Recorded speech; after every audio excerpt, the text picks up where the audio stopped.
सदृशम् मेघवर्णं शुभाङ्गम् लक्ष्मीकान्तं कमलनयनं योगिभिर्ध्यानगम्यम् वन्दे विष्णुं भवभयहरं सर्वलोकैकनाथम्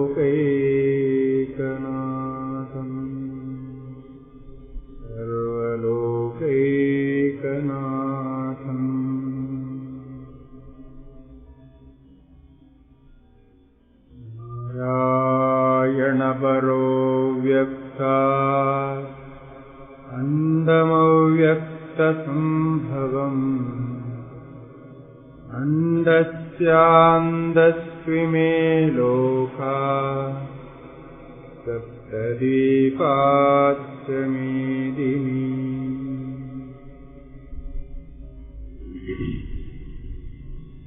नारायणं नमस्कृत्य नरं चैव नरोत्तमं देवीं सरस्वतीं व्यासं ततो जयमुदीरये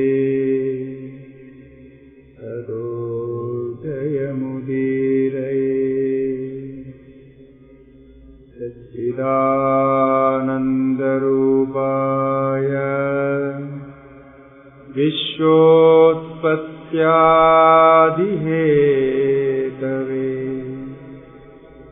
तापत्रयविनाशाय श्रीकृष्णाय वयं यं प्रवचन्दमनुपेतमुपेतकृत्यम् दाक्षायणो विरहकातर आजुहाव पुत्रेदि तन्मयतया तरवोऽभिनेतुः तं सर्वभूतहृदयं मुनिमानतोऽस्मि तं सर्वभूतहृदयं मुनिमानतोऽस्मि।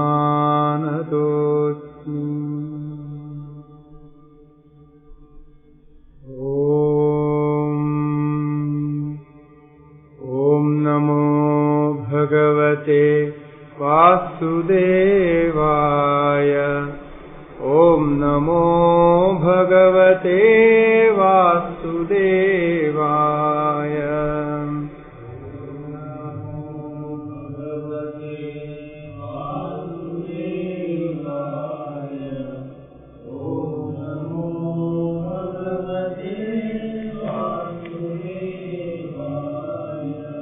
ॐ नमो भगवते वासुदेवाय।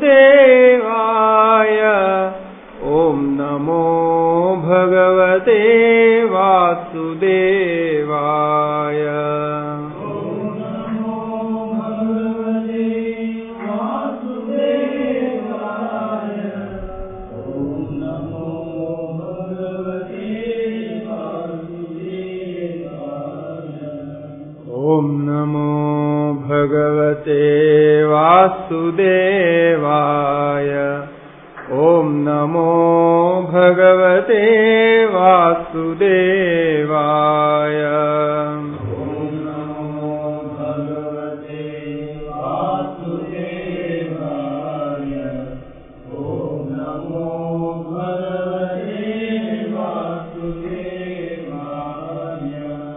ॐ नमो भगवते वासुदेवाय। ॐ नमो भगवते वासुदेवाय।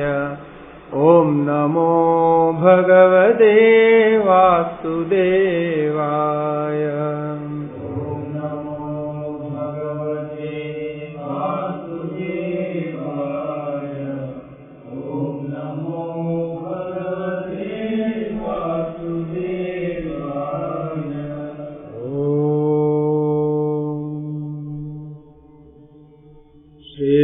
सच्चिदानंद भगवान की जय। श्री कृष्ण भगवान की जय।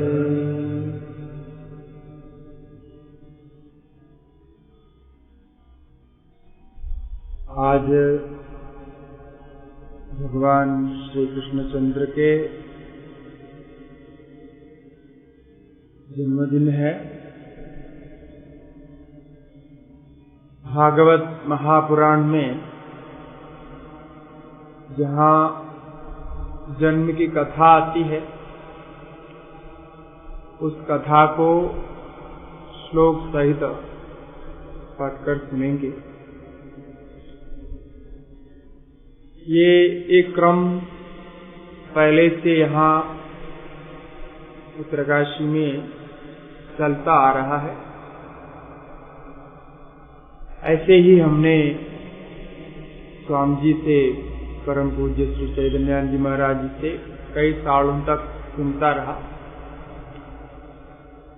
जन्माष्टमी के दिन श्रीमद् भागवत के दशम स्कंध पूर्वार्ध के 3 अध्यायों पर जो कथा है उसको श्लोक सहित पढ़ करके सुनाते थे।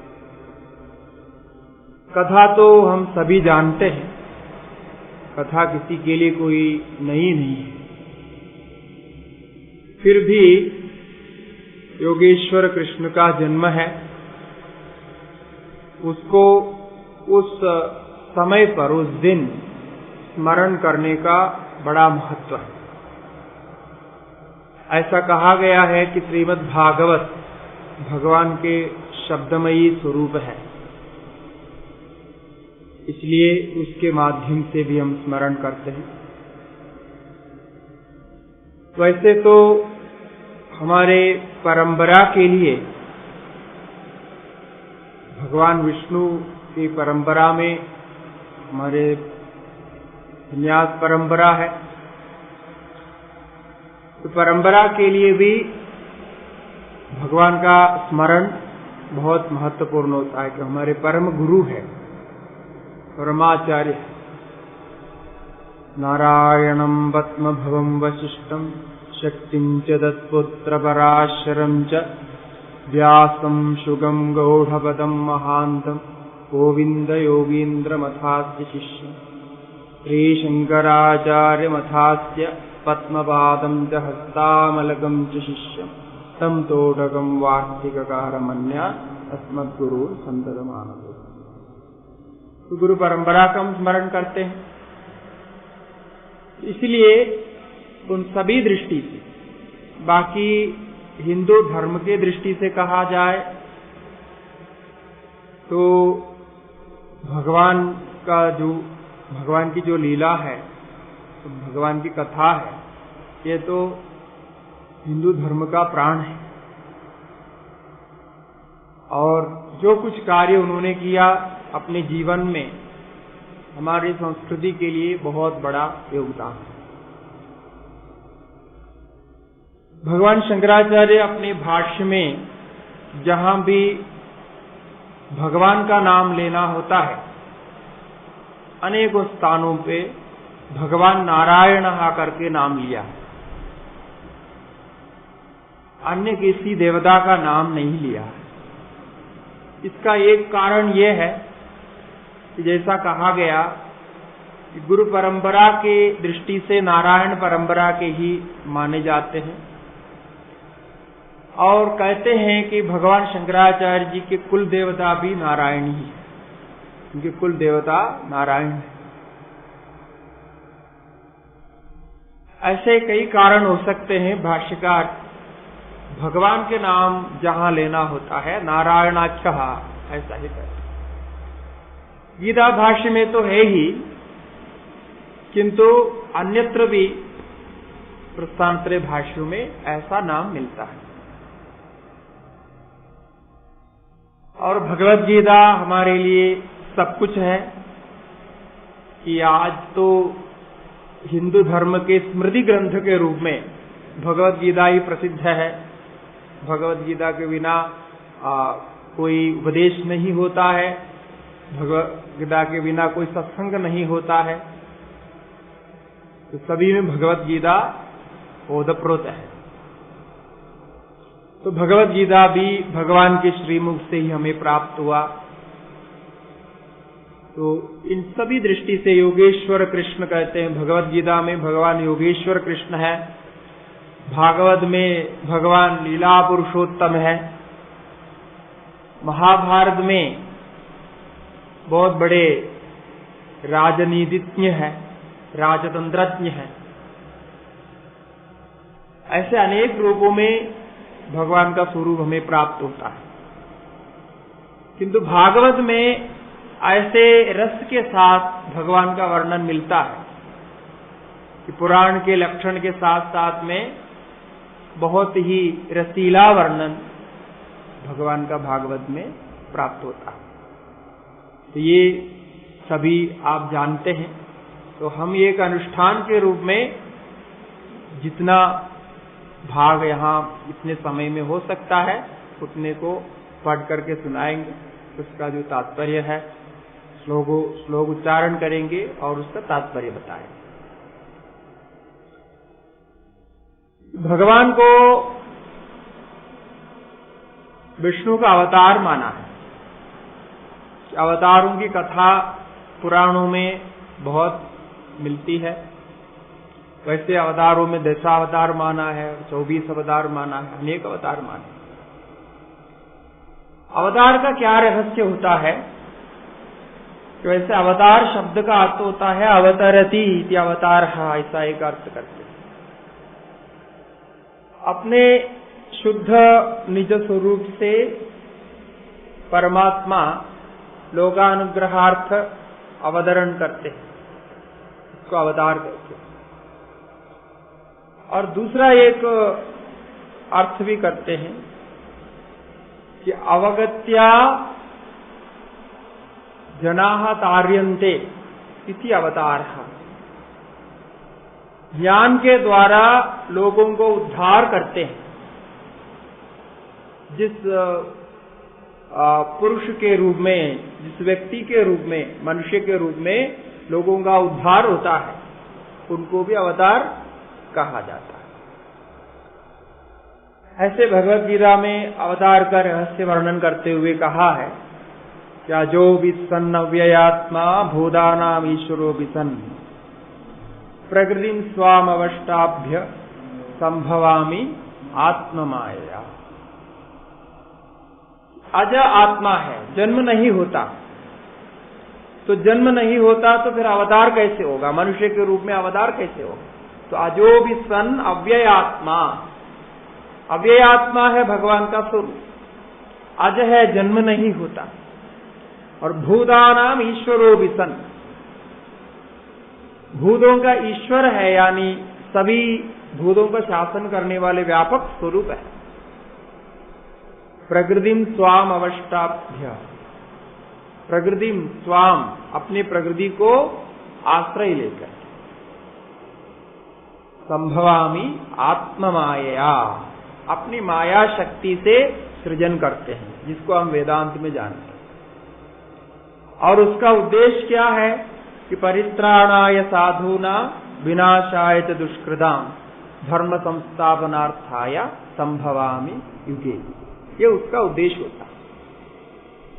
धर्म की जब च्युति हो जाती है उस समय अवतार आते हैं, और अवतारों में भगवान विष्णु का अवतार, स्वमाया शक्ति के द्वारा भगवान विष्णु का अवतार ही प्रसिद्ध है कथाओं के माध्यम से। यद्यपि शिव भी अवतार लेते हैं, अन्य देवता भी अवतार लेते हैं, किंतु स्थिति के दृष्टि से विष्णु का ही नाम प्रसिद्ध है। तो त्रिमूर्तियों में भगवान विष्णु को भी स्थिति का कारण माना है, तो इसलिए स्थिति की दृष्टि से भगवान ही अवतार लेते हैं। वो अवतार का एकमात्र उद्देश्य यही रहता है कि धर्म की रक्षा हो और अधर्म का नाश हो। अधर्म का नाश कैसे होता है? अधर्म देखा नहीं जाता है। अधर्म को कैसे देखेंगे? अधर्म कहाँ मिलेगा? अधर्म ऐसा नहीं मिलता है, और धर्म भी धर्म के रूप में नहीं मिलता। फिर कैसे मिलेगा? धर्म तो धर्म आचरण करने वाले के रूप में मिलता, क्योंकि ये धर्म और अधर्म आदि भावात्मक होते हैं, मानसिक वृत्तियां होती हैं, मानसिक भाव होते हैं। ये तो स्वतः मिलेगा नहीं। इसीलिए अर्थात ऐसा होता है कि धर्म की रक्षा यानी परित्राणाय साधूनाम, वहां कहा ऐसा साधुओं की रक्षा करेंगे। अब धर्म की रक्षा के लिए आप साधुओं की रक्षा क्यों कर रहे हैं? कि साधुओं का अर्थ ये होता है धर्म की रक्षा, क्योंकि धर्म की रक्षा कोई अलग से नहीं किया जा सकता। इसी प्रकार अधर्म का नाश भी अधर्म को पकड़ करके नाश करेंगे ऐसा नहीं होता। अधर्म का नाश यानी अधर्मियों का नाश।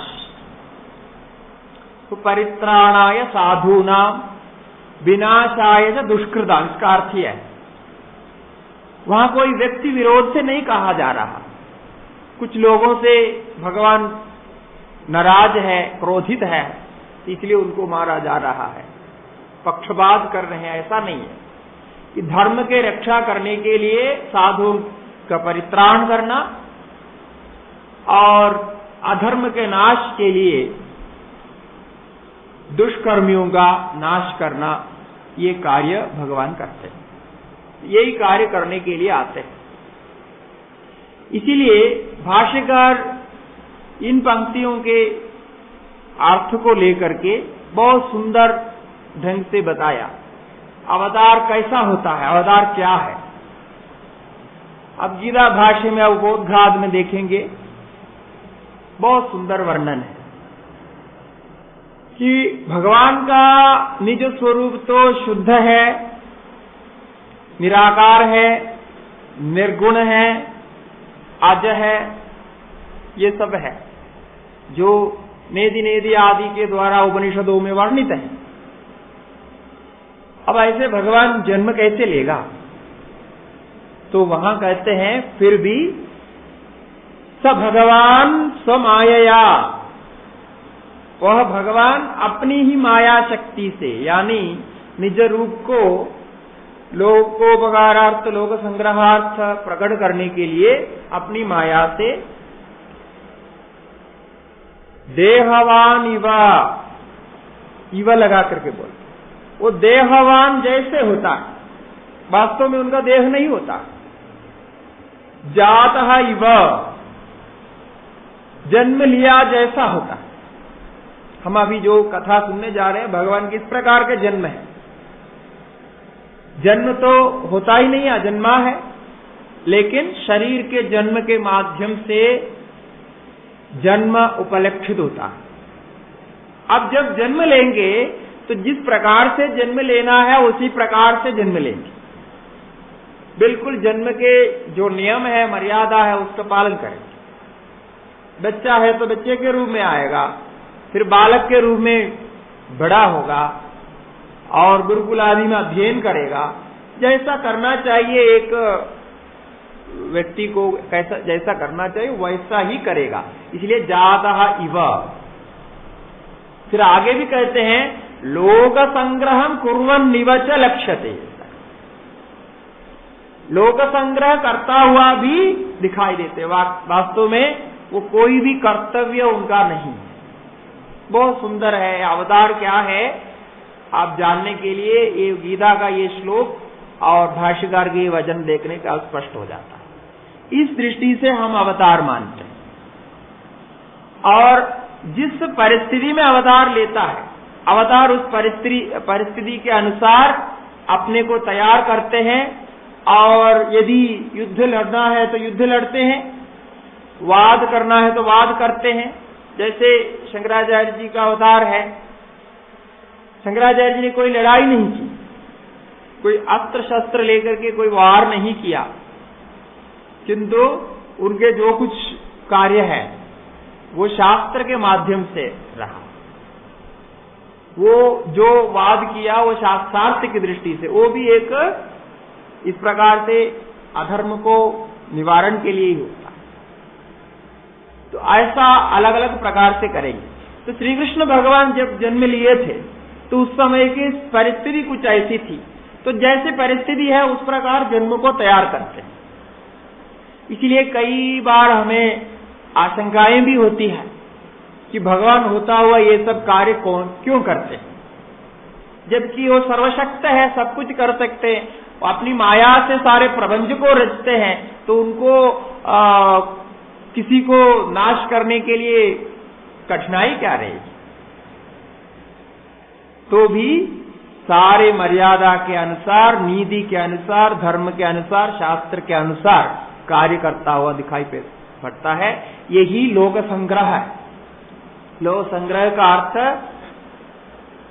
केवल रक्षा करना मात्र नहीं, लोक संग्रह का अर्थ होता है धर्म का जैसा परिपालन होना चाहिए, वर्ण आश्रम व्यवस्था आदि के नियम के अनुसार, शास्त्र के अनुसार, जो स्मृति ग्रंथ है, धर्मशास्त्र है, उनके अनुसार होना चाहिए, वैसा करके जाता है।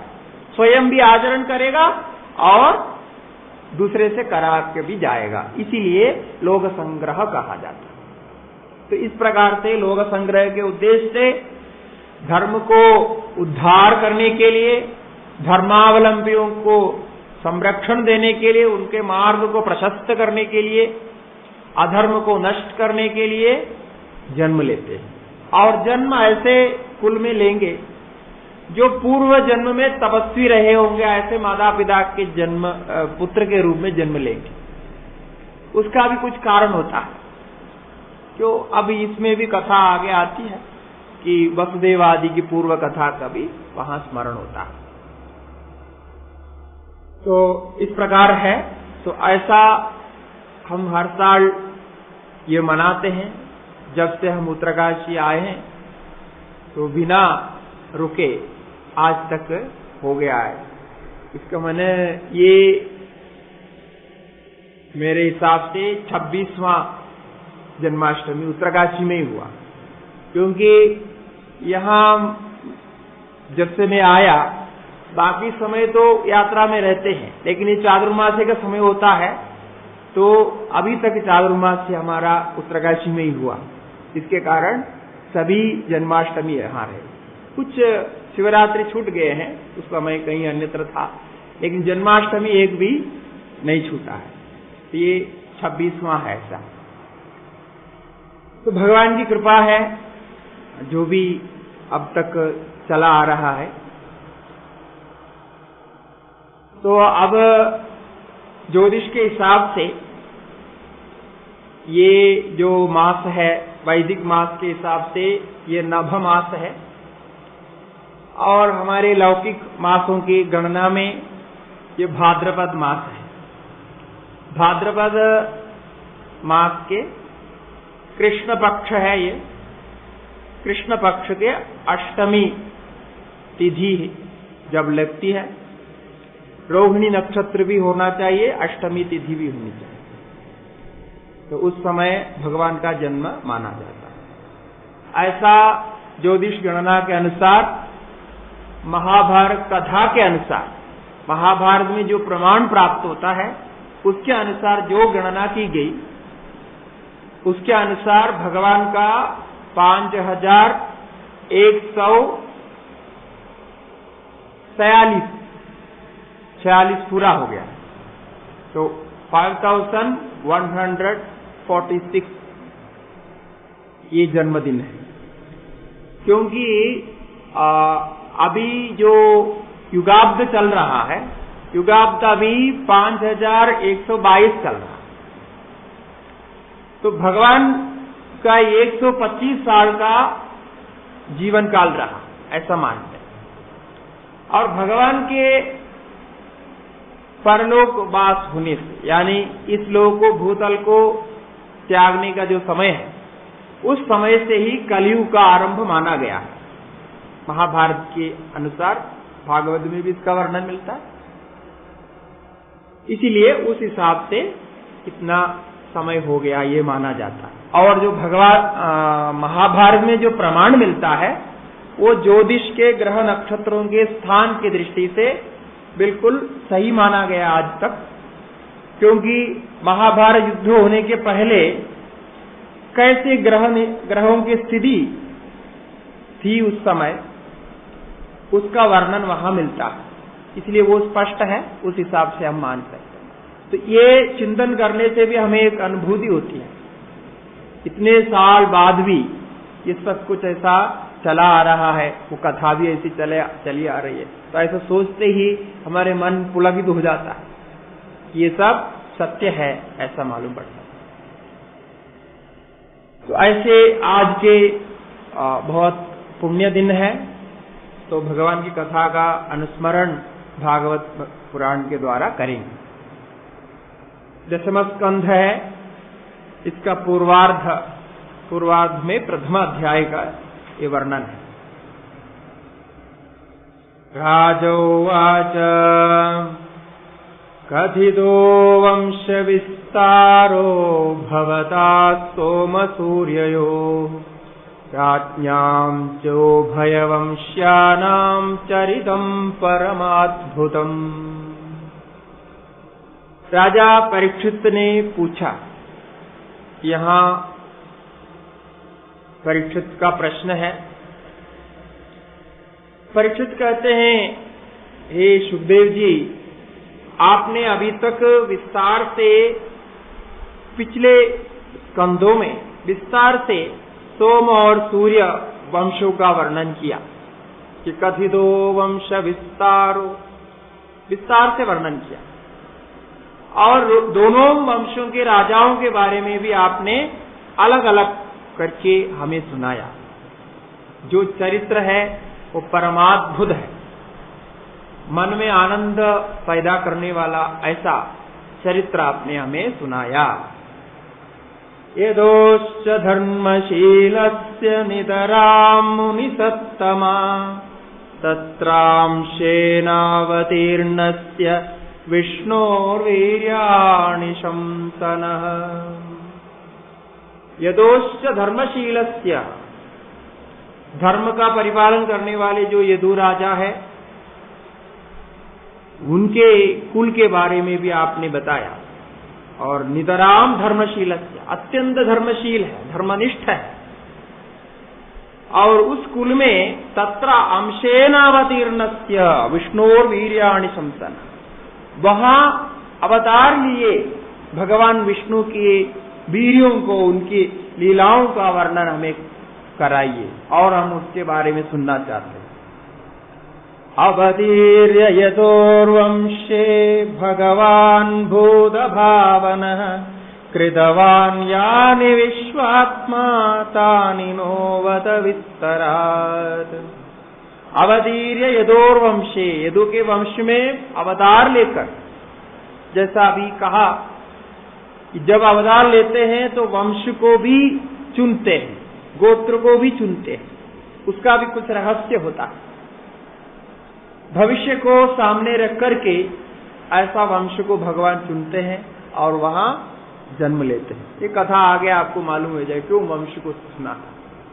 तो ऐसे भगवान के अवतार से पवित्र हुए जो यदु का वंश है, तो उस वंश में जन्म लेकर के भगवान ने क्या क्या लीलाएं की कि भगवान यानी विश्वात्मा तानी नो वेद विस्तरा, विस्तार से हमें आप कहिए, तो हम उसको जानना चाहते हैं।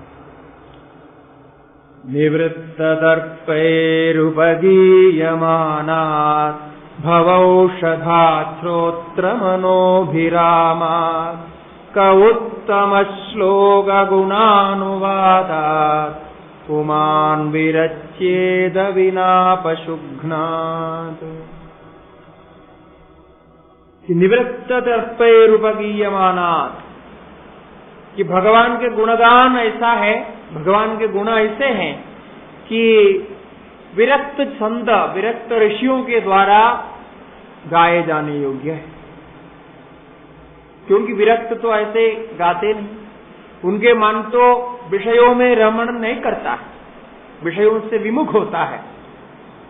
इसलिए यह विशेषण दिया कि निवृत्त तर्पै ही उपगीयमाना, जो जिनके सारी इच्छाएं पूर्ण हो गई, ऐसे लोगों के द्वारा आप स्तुत्य है, यानी आप उन महात्माओं के भी मन में विराजमान है, उनके भी आराध्य है।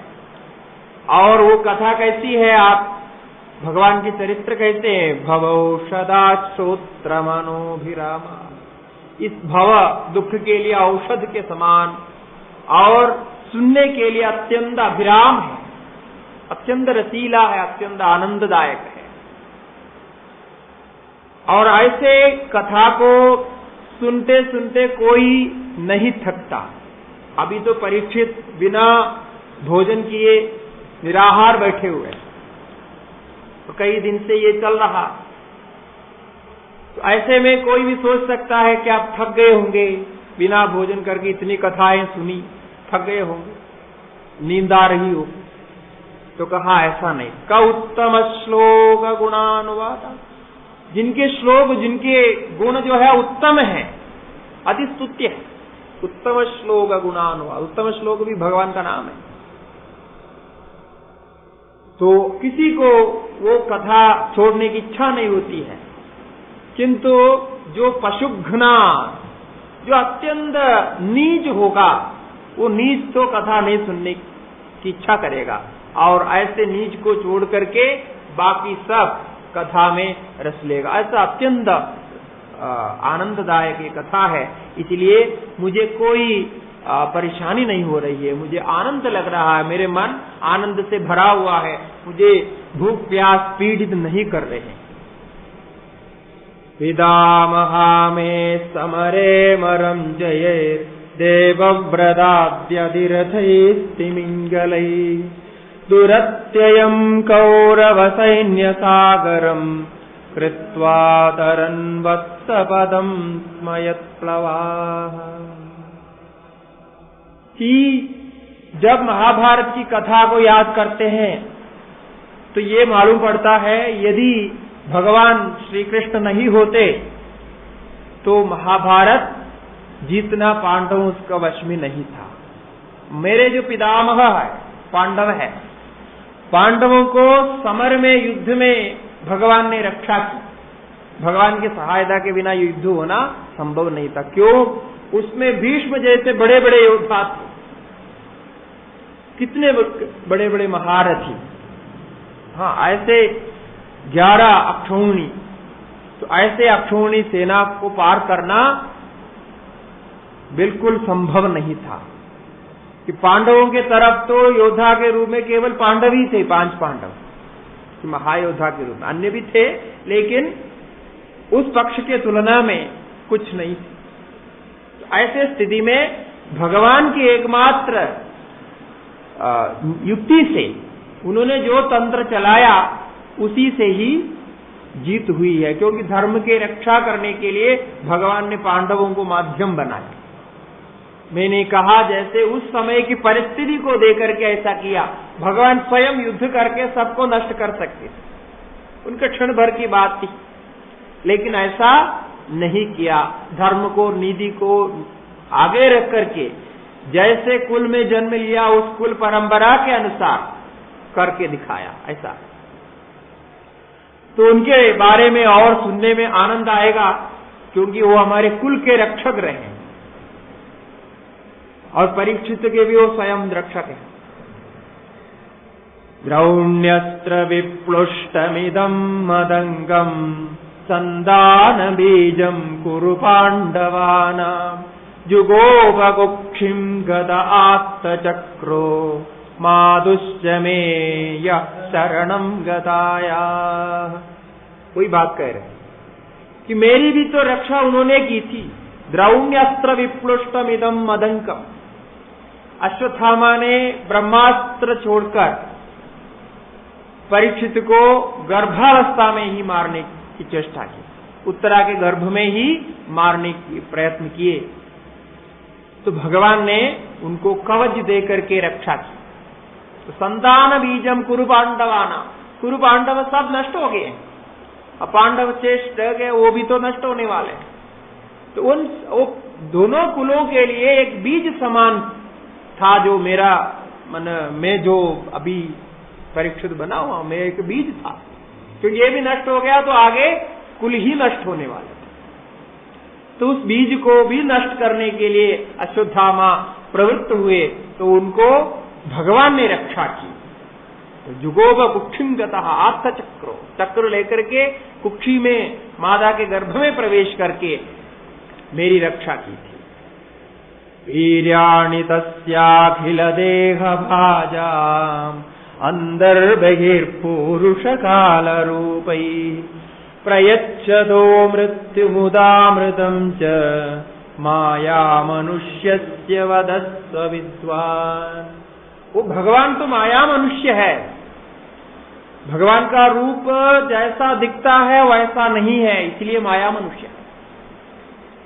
भगवान जो करते हैं उसकी असलियत वैसा नहीं है, उसका तात्पर्य कुछ और होता है।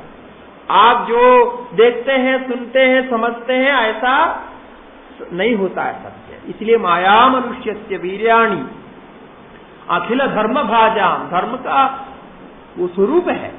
ऐसे भगवान के अनेक लीलाएं हैं, उसको आप श्रवण कराइए। और मृत्यु से पार होने के लिए वो अमृत समान है वो वर्णन। अब क्या क्या श्रवण कराना है, प्रश्न करते हैं कि अभी ऐसे ऐसे बातों को आप श्रवण कराइए।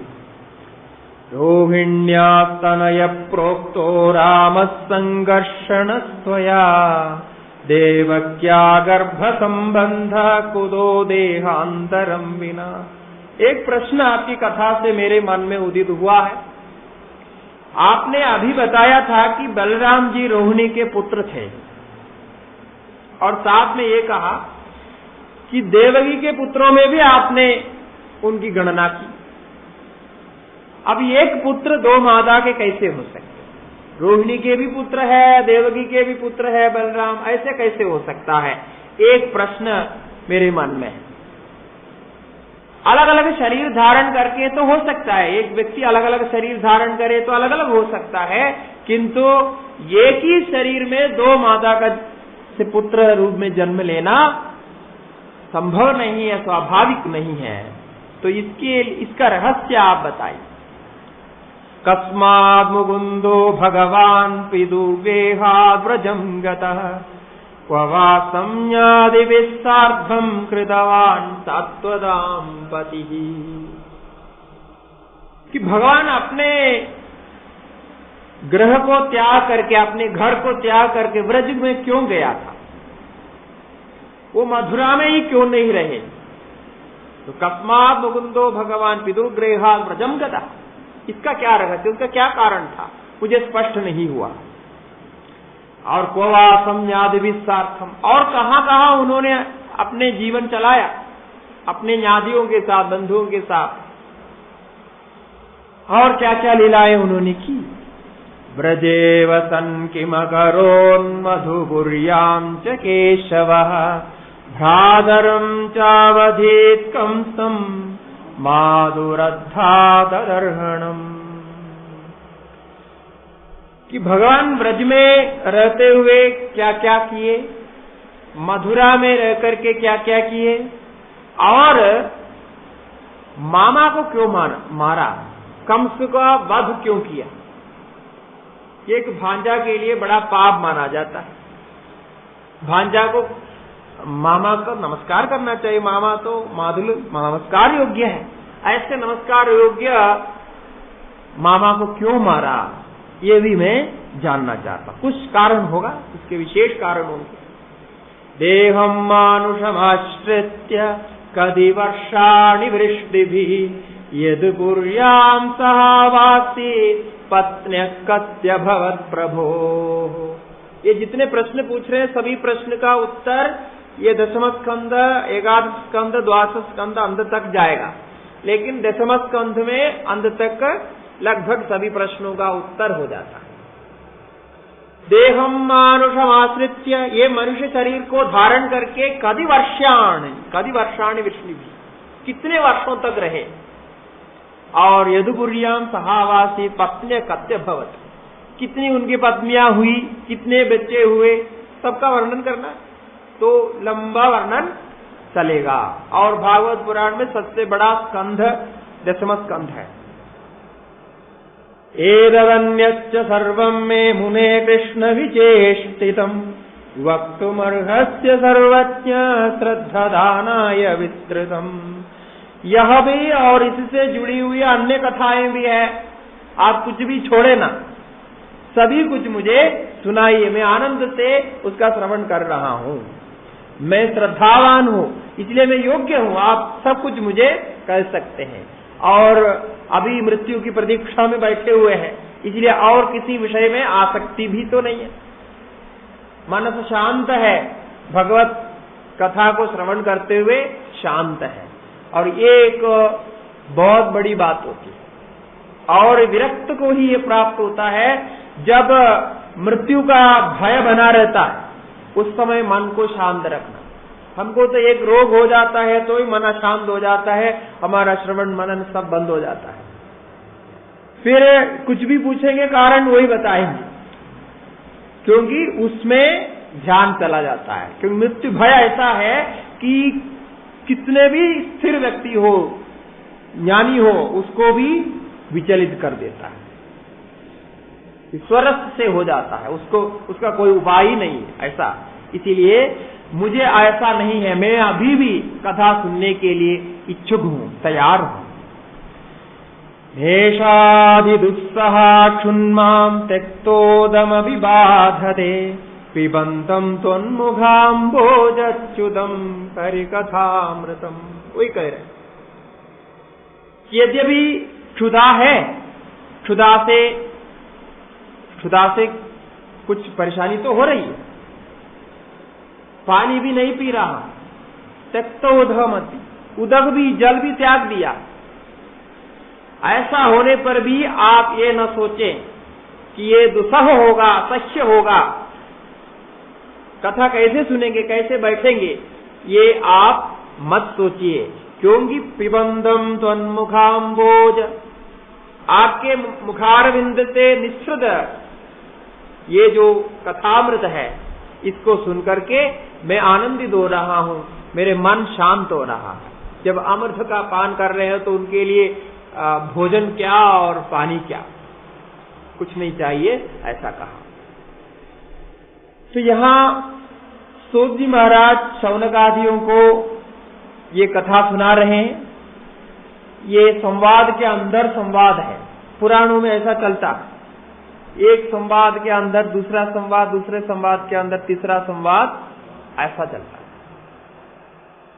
तो सूत जी शौनक आदि ऋषियों को ये कथा सुना रहे हैं, तो वहां इसका अनुवाद हो रहा है। ऐसा परीक्षित ने पूछा, सुखदेव जी उसके उत्तर देने जा रहे हैं।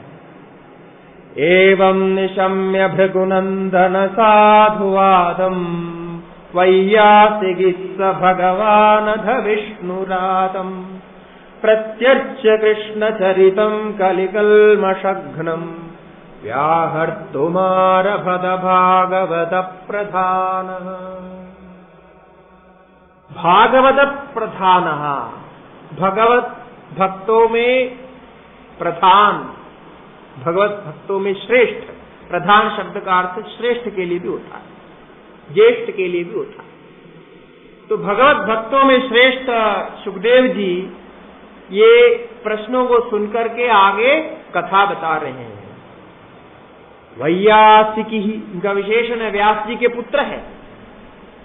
भगवान, भगवान माने भगवत स्वरूप है। ऐसे कृष्ण चरित्र को आगे कह रहे हैं, उसका क्या प्रयोजन हो? कलि कल्मषघ्नम, कलि कल्मषम हंदीति, कलि कल्मषघ्नम, कलि कल्मष को नाश करने वाला। ऐसी कथा को व्याहर्तुमारभदा भागवत प्रधान, व्याख्या करना आरंभ कर रहे हैं। तो भगवान सुखदेव जी को नमस्कार करते हैं। श्री शुगोवाच सम्यग् व्यवसिता बुद्धिस्तव राजर्षि सत्तमा वासुदेव कथायां ते यज्जादानैष्ठिकी रतिः।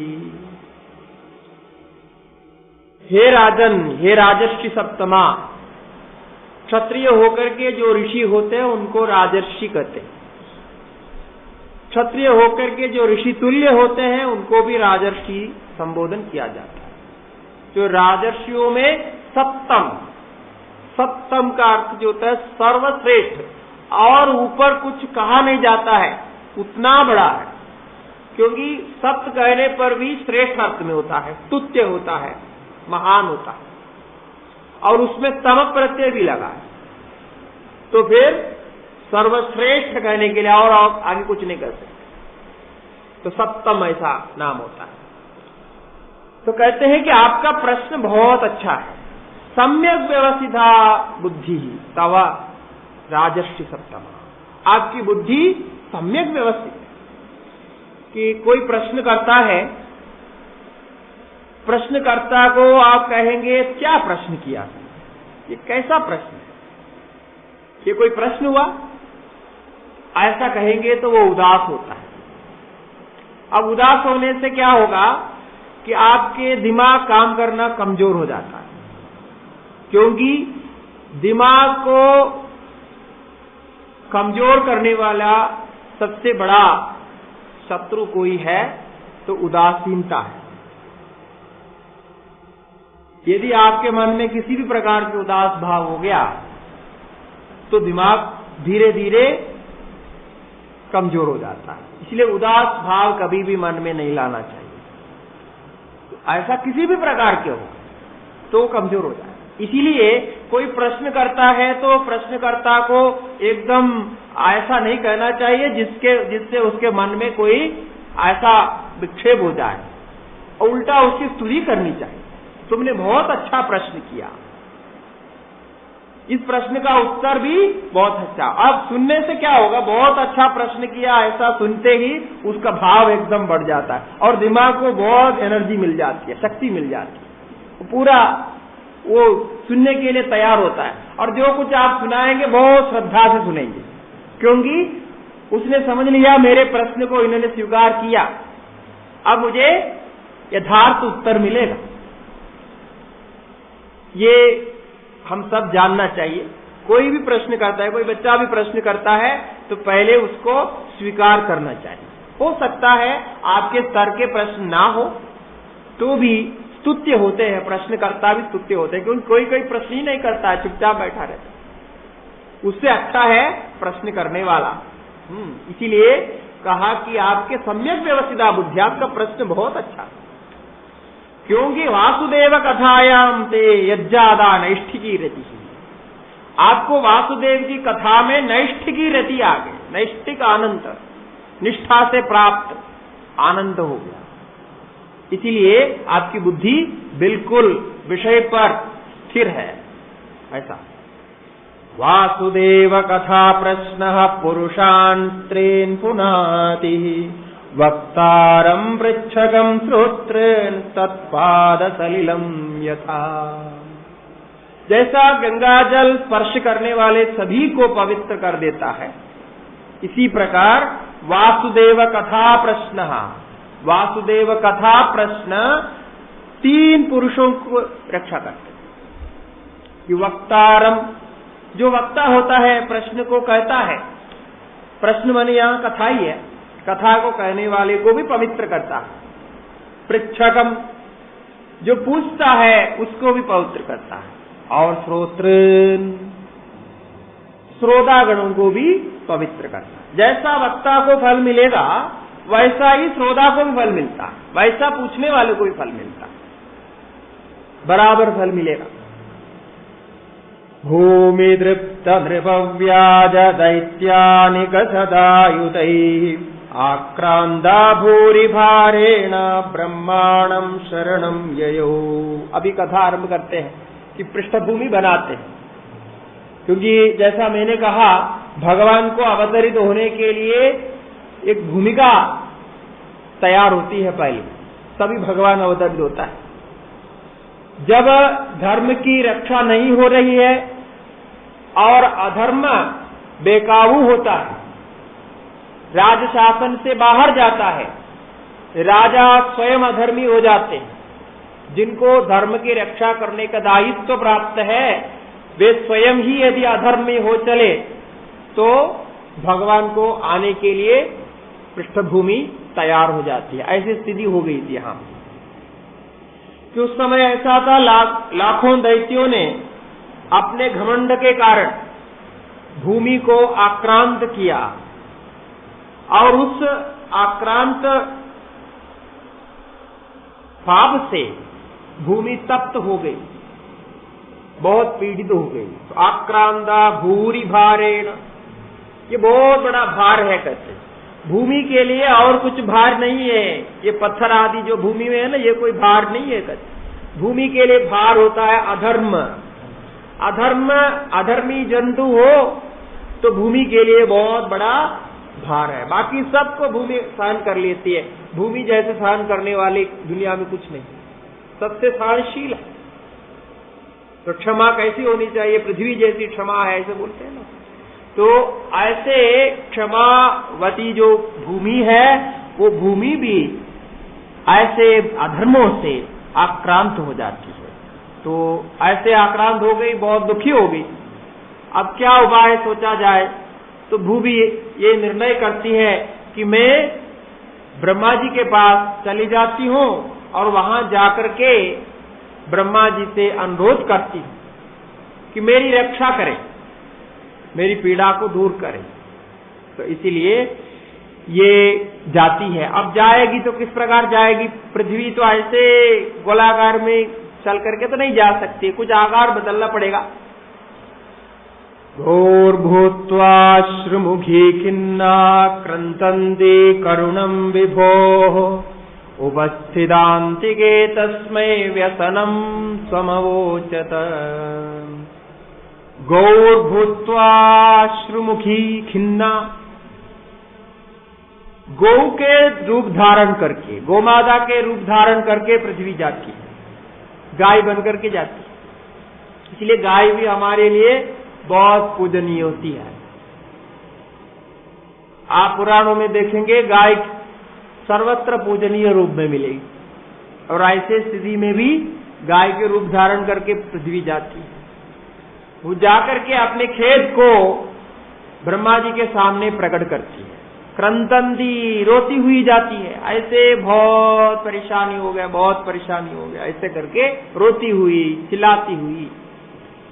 उपस्थितांतिके तस्मै, उस भगवान के ब्रह्मा जी के अंतिम में निकट जाकर के, अंतिक जाकर के व्यसनम समवोचत, अपने व्यसन को कर डाली। ब्रह्मा तदुपधायार्ध यशः देवैस्तया सह जगाम सत्रिनयनस्तीरं क्षीरपयोनिधे। किंतु ब्रह्मा जी ने कहा कि ये मेरी वश की बात नहीं है, ये तो और किसी का कर्तव्य है, मैं तो केवल सृजन करता हूं।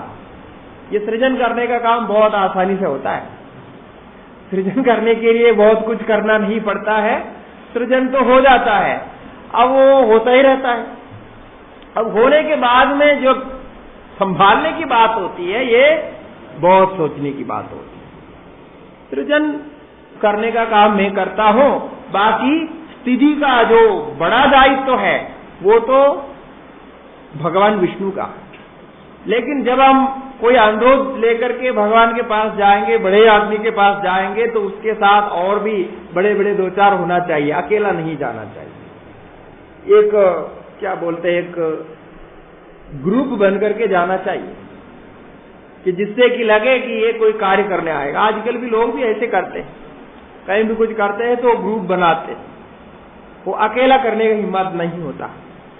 तो इसीलिए ब्रह्मा जी भी ऐसे किए, देवताओं को भी सब आमंत्रण दिया कि ऐसी स्थिति है, हमें कुछ करना चाहिए। इसीलिए हम कैलाश चलते हैं और कैलाश चल करके भगवान शिव जी को भी साथ में लेते हैं और सब मिलकर के क्षीर पयोनिधे है, क्षीर सागर की ओर चलते हैं। भगवान विष्णु को दर्शन करके निवेदन करने के लिए जाते हैं।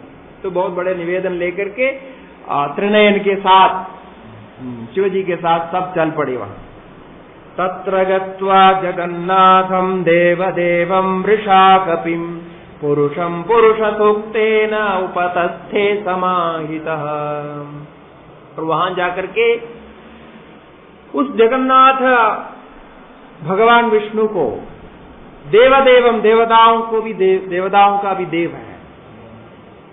ऐसे भगवान विष्णु को पुरुष सूक्त के द्वारा स्तुति किए। एकाग्र चित्तों के समाहिता पुरुषम पुरुष सूक्तेन, पुरुष सूक्त के द्वारा स्तुति की। पुरुष सूक्त ऐसा एक सूक्त है, चारों वेद में मिलता है और सूक्तों में सबसे प्रसिद्ध है कि पुरुष सूक्त। वो पुरुष सूक्त के द्वारा वो परमात्मा की ही स्तुति है पुरुष सूक्त, तो उसके द्वारा स्तुति की। स्तुति करके मन को एकाग्र करके स्थित हो गए। गिरम समाधो गगने समीरताम निशम्य वेदास्त्र दिशानुवाच गाम पौरुषीं मे शृणुतामरा पुनर्विधीयतामाशु तथैवमाचिरम्। कि उन्होंने समाधि लगाई, जब ये स्तुति करते करते समाधि लग गई, तो तब एक आकाशवाणी सुनाई पड़ी। उस अवस्था में जो वाणी सुनाई पड़ती है उसको आकाशवाणी कहते हैं। अब आकाशवाणी सुनते वक्त लोग समझते हैं कि आकाश से कोई आवाज सुनाई पड़ती है। आवाज से आवाज तो गरजने की आवाज सुनाई पड़ती है। ये तो आकाश मन, ये चिताकाश से आवाज सुनाई पड़ती है। जब आप मन को एकाग्र करते हैं, मन जब जब एकाग्र शांत होता है तो वो व्यापक मन से, ईश्वरीय मन से, विश्व मन से वो एक हो जाता है। एक होने पर उसमें भविष्य में क्या करना है, कैसे करना है, वो उधर प्रकट हो जाता है। क्योंकि भविष्य में जो होने जा रहा है वो तो अभी से चल रहा है। हम उसमें अपने को लगाया नहीं, आपने समाहित नहीं किया। समाहित करने का मतलब ट्यूनिंग नहीं किया। तो जैसा आप रेडियो को ट्यून करते हैं तब आपको वो चैनल मिलता है, तब आप आवाज सुन पाते हैं। वैसे तो वो जो शब्द है, शब्द तरंग है, वो चारों तरफ फैला हुआ है। आप एकाग्रता करके उसमें लगा दिया तो आवाज आपको सुनाई पड़ेगी। इसी प्रकार होता है। तो वो अंतरात्मा में वो आवाज उनको सुनाई पड़ी, आकाशवाणी के समान सुनाई। और ये भी होता है, कभी आकाशवाणी स्थूल रूप में भी सुनाई पड़ती है। अब वो श्रवण करने के लिए भी आपको विशेष श्रवण शक्ति की आवश्यकता होती है, दिव्य श्रवण शक्ति चाहिए, तब सुनाई पड़े। तो ऐसा ब्रह्मा जी को भी ऐसा सुनाई पड़ा। इसके बाद क्या करना है, ये कहा कि आप देवताओं, मैंने भगवान की वाणी सुनी है। तो भगवान ने क्या कहा, हाँ, गाम पौरुषी में श्रृणुता अमराहा, ए अमराहा, वो गाम पौरुषी, गाम मन वाणी, उस वाणी को सुनो जो हमने मैं अभी समझा। क्या, और सुनने के बाद क्या करना चाहिए, जैसा वो वाणी में जो कहा वैसा करना चाहिए। कि क्या वाणी में क्या सुनाई पड़ा, पुरैव पुंसावधृतो धराध्वरो भवद्भिरंशेर्यदुषूपजन्यताम् सयावदुर्व्याम्भरमीश्वरेश्वरः सकाल शक्त्या क्षपयन् चरेद्भुवि। ये बात सुनाई पड़ी कि भगवान ने पहले ही धरती के जो दुख है वो जान लिए, हमें कहने की आवश्यकता नहीं। वो जान करके निर्णय कर चुके हैं और उनकी ये इच्छा है कि सभी देवता यदुवंश में जाकर के जन्म लें। सब परिवार, भगवान के परिवार है, सब यदुवंश में जाकर के जन्म लें। और भगवान समय आने पर धरती के भार को दूर करने के लिए वो सर्वेश्वर स्वयं ही प्रकट हो जाएंगे और जितने काल तक रहना है यदुकुल में रह करके सभी कार्य को संपन्न करेंगे। ये भगवान की वाणी है। अब आपका समाधान हो गया, आप सभी यदुकुल में जाकर के जन्म लीजिए।